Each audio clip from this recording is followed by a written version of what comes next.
रामनवमी को भी वायलेंट तरीके से मनाया जा रहा है और पूरी हिंदू सोसाइटी खामोश बैठी है। ये जो हिंदुत्व ने या रूलिंग पार्टी ने जो टेरर फैला रखा है पूरे मुल्क में, वो सिर्फ मुसलमानों तक महदूद नहीं है। वो जितने अनपसंद हिंदू है वो भी डरे हुए हैं हालात से, वो भी बोलने की हिम्मत नहीं कर पा रहे हैं। मुस्लिम तंजीमों की ज़रूरत इस बात की है कि मुस्लिम तंजीमों को ऐसे अनपसंद हिंदू जिनके अंदर थोड़ी सी बहुत जुर्रत है उनको साथ लेकर इन इलाकों का विज़िट करना चाहिए। हिंदुओं के कुछ तबक़ात को, मुसलमानों कुछ लोगों को एक न्यूट्रल ग्रुप की शक्ल में वहाँ जाके स्टडी करके वो रिपोर्ट सामने आनी चाहिए, मुल्क के सामने आनी चाहिए कि वाक़ई क्या है। कि मुसलमान अपनी शनाख्त से, अपने दीन से, अपने दीन के बुनियादी मुतालबात से दस्तबरदार नहीं हो सकता। जो लोग भी ये हरकत कर रहे हैं वो मुल्क के ख़िलाफ़ कर रहे हैं कार्रवाई, किसी एक समुदाय के खिलाफ कार्रवाई नहीं हो रही है।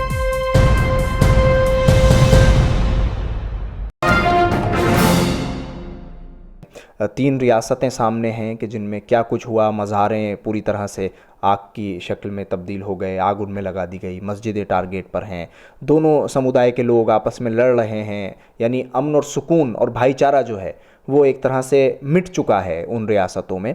हालांकि पूरे मुल्क की भी बात कर सकते हैं। क्या मुस्लिम तंजीमों का स्टैंड क्या है इन हालात को लेकर इस दौर में, और अभी ख़ास तौर से इन तीन रियासतों को लेकर? देखिए, मुस्लिम तंजीमों का रोल हमेशा इस तरह के मामलात में ये होता रहा है कि वो दंगों की मजम्मत करते हैं, उनके बयानात आते हैं और उनके वफूद भी जाते हैं उन इलाक़ों में जहाँ पे इस तरह के वाक़यात होते हैं।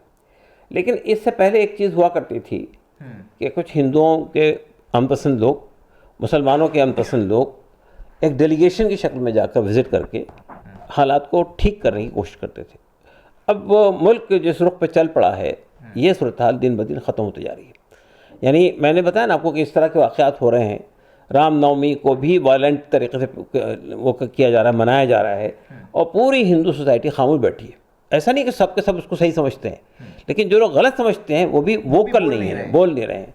तो ये जो हिंदुत्व ने या रूलिंग पार्टी ने जो टेरर फैला रखा है पूरे मुल्क में, वो सिर्फ मुसलमानों तक महदूद नहीं है। वो जितने अनपसंद हिंदू है वो भी डरे हुए हैं हालात से, वो भी बोलने की हिम्मत नहीं कर पा रहे हैं। और या फिर ये मीडिया का नैरेटिव है कि इनिशिएटिव मुसलमानों का था, गलत तरीके से जो पैदा किया जा रहा है। तो मैं ये समझता हूँ कि असल में मुस्लिम तंजीमों की ज़रूरत इस बात की है कि मुस्लिम तंजीमों को ऐसे अनपसंद हिंदू जिनके अंदर थोड़ी सी बहुत जुर्रत है उनको साथ लेकर इन इलाकों का विज़िट करना चाहिए। एक तरीका तो वो है कि जो हुकूमत की रिपोर्ट आए कि कैसी आएगी, कब आएगी, कितना वक्त लगेगा, अलग मसला है, लेकिन एक इंडिपेंडेंट ग्रुप जाना चाहिए। मिसाल के तौर पे आपको मालूम होगा मेघालय में एक वाक़या हुआ था कुछ दिन पहले। तो यहाँ से कुछ जर्नलिस्ट गए थे, उन्होंने एक रिपोर्ट दी थी, उससे एक दूसरी तस्वीर सामने आई थी। तो मेरा ख्याल ये कि इस तरह के वाक़यात में हिंदुओं के कुछ तबक़ात को, मुसलमानों कुछ लोगों को एक न्यूट्रल ग्रुप की शक्ल में वहाँ जाके स्टडी करके वो रिपोर्ट सामने आनी चाहिए, मुल्क के सामने आनी चाहिए कि वाक़ई क्या है। और शायद ऐसा है कि हिंदुओं का जो वो तबका है वो दूर नहीं है मुस्लिम तंजीमों से। हम देखते हैं कि एक ही मंच पर लोग बैठते भी हैं। जमीयत का इजलास जब होता है उसमें सद्भावना मंच है, वहाँ भी बैठते हैं। जमात ने भी एक कोशिश की थी, उसमें भी तमाम हिंदू संगठन के लोग पहुँचे थे, बाकायदा जो बड़े बड़े धर्मगुरु हैं। तो इसकी पहल हो सकती है। देखिए, असल में उसमें दो तरह के लोग हैं जो इस तरह के सम्मेलनों में आते हैं। हाँ, जो दो, उसमें एक तो तबका वो है जो उनका धार्मिक तबका माना जाता है बड़ा, लेकिन उनके वो लोग भी हमारे पास में भी आते हैं, यहाँ भी बैठते हैं, और मोदी साहब बुलाते हैं तो उनके प्लेटफॉर्म पे भी चले जाते हैं। यानी वो दोनों तरफ हैं। तो किसके तरफ है वो मालूम नहीं है। अच्छा। हाँ, तो मसला ये है कि ऐसे लोग हिंदू धर्म के अंदर, देखिए, ये सिर्फ इस बुनियाद पे हमको नहीं लेना चाहिए कि वो फलां शंकराचार्य है और बहुत बड़े साधु है, बहुत बड़े संत है। नहीं, उनमें से वो लोग जिनके अंदर वाकई ज़मीर है, खुददारी है, अमन को पसंद करते हैं, ये सब हालात से परेशान हैं, ऐसे लोगों को सिलेक्ट करके ले जाना चाहिए। देखिए, वो जो लोग हैं, जो धार्मिक लोग हैं, आजकल धार्मिक लोग जो बहुत सारे लोग हैं वो सिर्फ फ़ायदे के लिए धार्मिक होते हैं। आप देख रहे हैं आसाराम बापू का केस हमारे सामने है और भी लोगों का केस सामने है। तो मैं ये समझता हूँ कि ऐसे लोग जो वाकई मुखलिस हैं हिंदू धर्म के अंदर भी या दूसरे धर्मों में भी, जो अपने धर्म के सिलसिले में भी मुखलिस हैं, ऐसे लोगों को साथ लेके जाना चाहिए। वो जो लोग मंच शेयर करते हैं उनमें तो दोनों तरह के लोग हैं। वरना फिर वही होगा जो रामलीला मैदान में हुआ कि मंच छोड़कर चले गए और फिर कितना बवाल हुआ। फिर क्या हुआ, फिर वही साहब जो थे वो दूसरे दिन, तो चंद दिन के बाद में मोदी साहब के साथ में प्लेटफॉर्म शेयर कर रहे थे जिन्होंने मंच छोड़ के गए थे यहाँ से, तो राकेश मणि जी। तो मतलब ये कि ऐसे लोग जो सिर्फ धार्मिक के तौर पे देखे जाते हैं, लेकिन वो दोनों तरफ अपने मामलात को रखते हैं कि आपके साथ भी खड़े हैं और आपके मुखालिफिन के साथ भी खड़े हैं। बात मुस्लिम तंजीमों पे हो रही है तो मैं ये भी जानना चाहता हूँ, अकेली मुस्लिम तंजीमें आप ये कह रहे हैं कि कुछ नहीं कर सकती, इसमें बड़ा जो हिंदुओं का वो तबका है जो इन चीज़ों से परेशान है उसको भी साथ आना होगा और आप लोगों को उन्हें साथ जोड़कर आगे बढ़ना होगा? देखिए, अकेली मुस्लिम तंजीमें ज़्यादा जो कर सकती है वो ये कर सकती है कि वो जाए वहाँ पे, जिन लोगों के को नुकसान पहुँचाया गया उनको दिलासा दें, रिलीफ का काम करें, जैसा कि मुस्लिम तंजीमें इमदाद करें, तो आमतौर पर मुस्लिम तंजीमें करती हैं। असल मसला ये है कि जो गल्फ पैदा हो जाती है, जो दरार पड़ जाती है हिंदू मुसलमानों के दरमियान में, और ये जो मौजूदा रूलिंग पार्टी है यही करने की कोशिश कर रही है, हिंदू समाज को मुसलमानों से बिल्कुल अलग थलग करके उनका हरीफ बना दिया जाए। अभी महाराष्ट्र में जो कुछ हो रहा है, महाराष्ट्र में जब नई सरकार आई है वो जो कुछ कर रही है पिछले चंद महीनों से, वो आपके नज़र में है। तो ये समझते हैं कि इलेक्शन जीतने के लिए इनके पास और कोई रास्ता नहीं है सिवाय हिंदू मुस्लिम दुश्मनी पैदा करने के।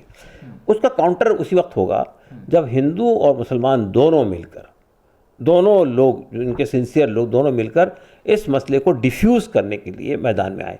सिर्फ मुसलमानों से बात नहीं बनेगी, हिंदुओं के और दूसरे मजहबी रहनुमाओं के लोगों को भी साथ आना पड़ेगा। एक सवाल ये भी उठता है कि मुसलमानों की जो लीडरशिप है वो इन हालात में बहुत ज़्यादा कुछ इसलिए नहीं कर पाती क्योंकि वो ख़ुद बीजेपी से करीब होना चाहती है, वो ख़ुद आरएसएस से करीब होना चाहती है। आप इसको कितना सही मानते हैं? मुझे नहीं मालूम है कौन सी तंजीम आरएसएस से करीब होना चाहती है। देखिए, मुलाकातों के जो सिलसिले हैं, बातचीत के सिलसिले हैं, देखिए बातचीत के पीछे जो जहन कार फरमा है वो बेसिकली ये है कि जो कुछ हो रहा है पूरे मुल्क में आरएसएस ही करवा रही है, या आरएसएस के साथ जो वाबस्ता तंजीमें वही करवा रही हैं, या विश्व हिंदू परिषद है, बजरंग दल है, या इनके और बहुत सारे चेले चपाटे हैं। तो मुस्लिम तंजीमों के ध्यान में गालिबन ये ख्याल पैदा होता है कि इस मौके पर कोई सामने नहीं आ रहा है, कोई पॉलिटिकल पार्टी सामने नहीं आ रही थी, क्यों ना बराह रास्त उन लोगों से बात की जाए जो लोग ये सब चीज़ें पैदा कर रहे हैं। लेकिन तजुर्बा ये बता रहा है उस बातचीत से कोई नतीजा नहीं निकल रहा है। आप मानते हैं नहीं निकल रहा है? ये तो अभी हाल ही में शायद सिद्दीकी साहब वगैरह का जो ग्रुप था उन्होंने कह दिया ना, उन्होंने कह दिया कि हम देख रहे हैं कोई तब्दीली नहीं आ रही है, उसी तरह के लिंचिंग के वाक़ात बढ़ रहे हैं, उसी तरह के हेट्रेड कैंपेन पैदा की जा रही है, चुनांचे हमने फैसला ये किया है कि हम अब बातचीत नहीं करेंगे। ये बात तो उन्होंने कह दी है।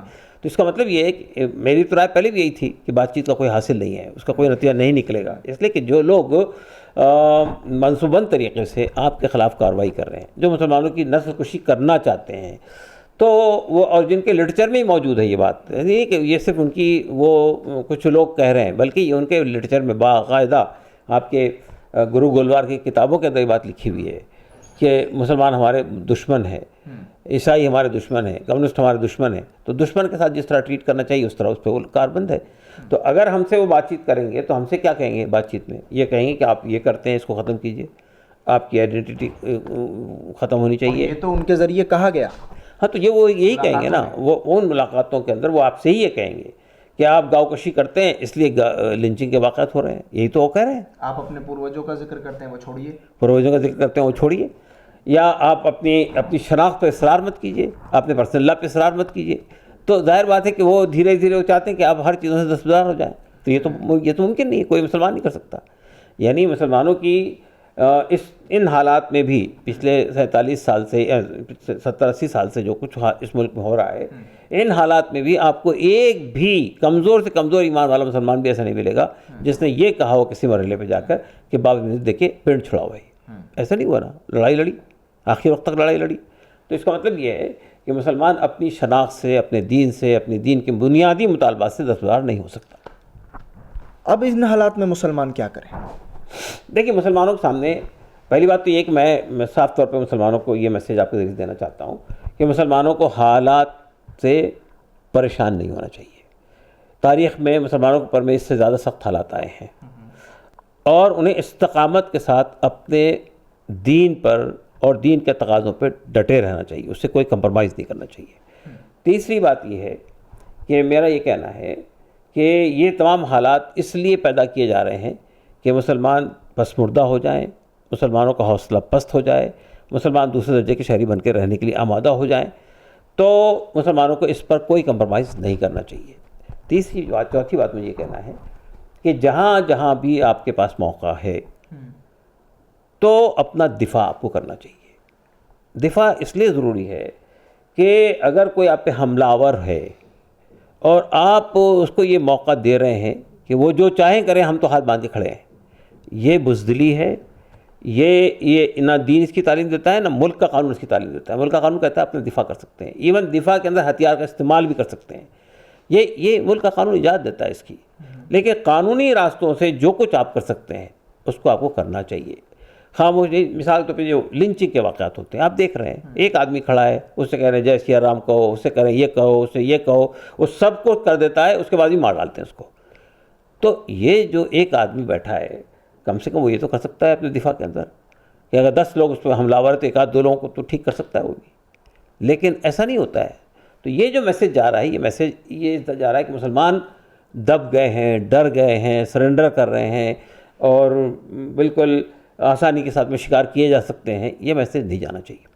आखिरी सवाल आपसे, भाईचारा, अमन और मुल्क में जो माहौल है वो कैसे बरकरार रहे, यानी जो हालात ख़राब हो गए हैं वो कैसे सुधरेंगे, कैसे सब कुछ ठीक होगा, वापस कैसे एक दूसरे के साथ प्यार मोहब्बत से रह सकते हैं लोग, क्योंकि ये हालात तो वाकई बहुत ही दर्दनाक हैं।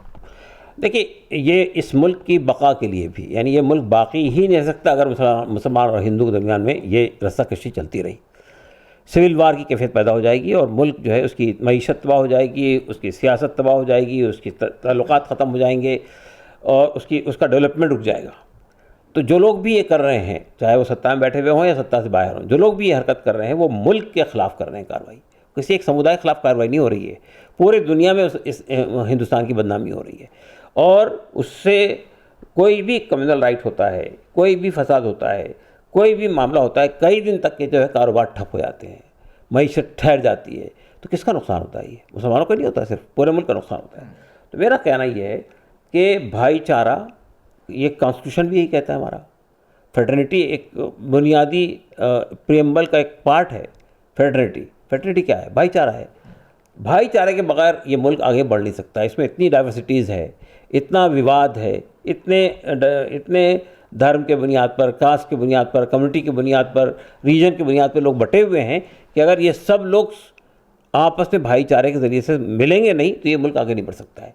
तो मेरा कहना यह है कि ये अब वक्त इस बात का तकादा कर रहा है कि हिंदू समाज के जो सेन एलिमेंट हैं, जो अच्छे लोग हैं, वो जुर्रत का मुजाहरा करें, बाहर आएँ और मुसलमानों के भी जो लीडरशिप है वो साथ आए।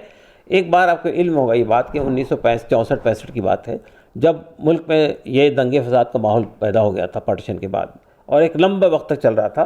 तो उस मौके पर हिंदुओं के कुछ लोग, पंडित सुंदर लाल इस तरह के नाम है, और मुसलमानों के ये सब लोग, अली मियाँ है, मौलाना अबुल इस्लाही साहब हैं, ये सब लोगों ने मिलकर पूरे मुल्क के दौरे किए और उसके बाद ही मुशावरत बनी थी। तो ये हालात ये बता रहे हैं कि उस वक्त में यानी स्टेट, यानी जो थी हुकूमत जो थी वो पार्टी थी इस सब चीज़ों की, यानी दंगा फसाद कराने की। आज सूरत हाल ये है कि पूरा एडमिनिस्ट्रेशन, पूरी हुकूमत इसमें इन्वॉल्व हो जाती है। तो अब तो और बड़ा तकादा ही बन गया है कि जो हिंदू समाज के, क्रिश्चियन समाज के, बुद्धिस्ट और सिख और मुसलमान, ये सब मिलकर एक बड़ा मंच बनाए और पूरे मुल्क के दौरे करें। शुक्रिया कासिम रसूलिया साहब पूरे मुद्दे पर बातचीत करने के लिए। दिल्ली से कैमरा पर्सन फैयाज हुसैन के साथ न्यूज़ MX के लिए साहिल नकवी।